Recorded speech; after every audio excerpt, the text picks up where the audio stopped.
So, we were talking yesterday about food companies in their response to Russia's invasion of Ukraine.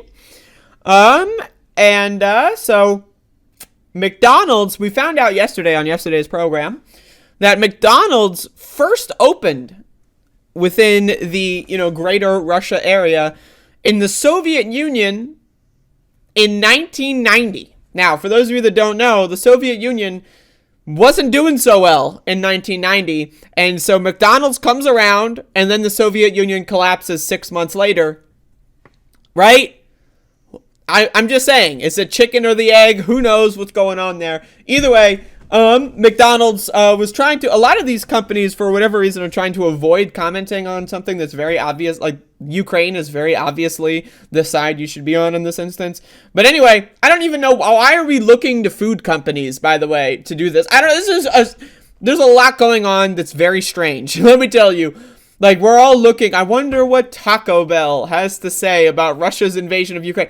Like, imagine 100 years ago, you transport in a time machine 100 fucking years ago, and you show someone this article, like McDonald's statement on the invasion of Ukraine, like again, what are we doing in this society? But either way, let me get into this.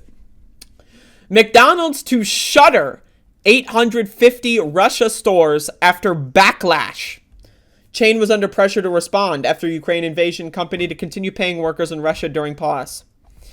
McDonald's Corporation is temporarily closing all 850 Russia locations following mounting criticism that the fast food chain failed to act quickly following the nation's invasion of Ukraine. Again, why we're looking to McDonald's for like their foreign policy geopolitical statements, I don't know. But this, in my opinion, now again, it does specify that they are paying the workers.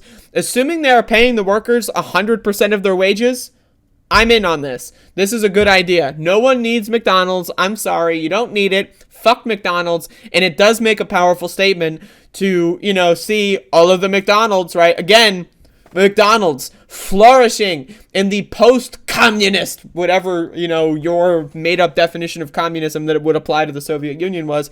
The free market capitalist Russia now has 850 McDonald's, and now they're all gone. So, I mean, I think it's interesting. So, I'm just saying, I'm on board with this.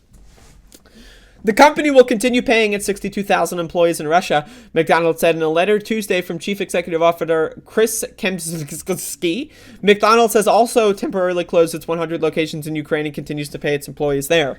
I mean, yeah, it makes sense to close the stores in Ukraine because, they might literally be bombed, right? So, As we move forward, McDonald's will continue to assess the situation and they're going to sit back and assess, folks, and determine if any additional measures are required. At this juncture, it's impossible to predict when we might be able to reopen our restaurants in Russia, Ski said. We are experiencing disruptions to our supply chain along with other operational impacts. We'll also closely monitor the humanitarian situation. McDonald's shares rose 0.9%. That's crazy.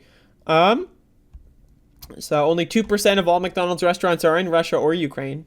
They account for 9% of global revenue. That's interesting.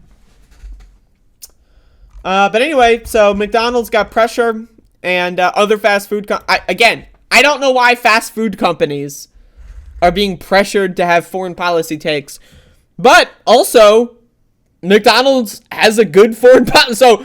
in my opinion, this is good. They're paying the employees. That's the most important aspect, in my opinion. Right? If they were to just close all the restaurants and say, fuck the workers, that would suck, and I would hate that. But as long as they're actually taking care of their employees in some capacity, I'm in favor of this. So there you go. I mean, I never thought I'd say it, but McDonald's, not bad. Hey,